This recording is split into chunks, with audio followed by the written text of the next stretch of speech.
Orders to discharge. Orders to discharge are the very last thing that need to be done by the physician itself.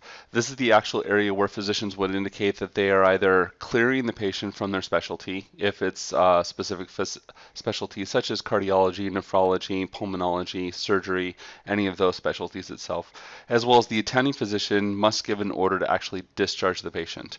Nursing, if they don't have that order, they will potentially contact the physician via telephone to obtain an order to discharge if everything has been filled out except for that order itself. So clicking on the Add button here next to Orders to Discharge actually will launch us directly to CPOE. And once we're in CPOE, it automatically will go and find the discharge orders themselves. There are two at the very top, the discharge now for the attending or discharge pending for the attending. If I'm ready to discharge the patient now, there's nothing else necessary for me as the attending itself. I can choose this order here. If there's something that we're waiting on possibly the patient to finish an IV that's infusing right now, or there's some other requirement as far as holding them for discharge until a later point later today, I could choose the pending version itself. And then the third order, there's this discharge specialist, the third option here. This is what specialists would use when they are not the attending or admitting itself. So I'm going to go ahead and choose discharge now attending. Go ahead and select that. I'll also select the other two orders themselves just so that you can briefly see exactly how they behave itself. So now that all three have been selected, I can see that at the very top. I can click Preview Edit.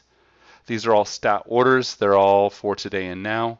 If I go to the Discharge Now order and click on the details to see what it says, it basically is one question. Are you ready to discharge, yes or no? And it automatically defaults in the answer of yes itself. This question and response will be driven directly to nursing, directly to their status board, so that they can see that they now have an official order to discharge this patient immediately right now. Clicking on the Discharge Pending, this is basically just a free text box itself. So here the discharge when following criteria is met, and the physician can type in whatever that is itself.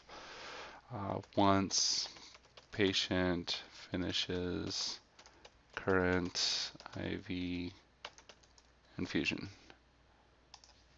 And then the discharge specialist, if we click on the detail there, are they cleared from the specialty itself? We'll go ahead and say yes. Fine.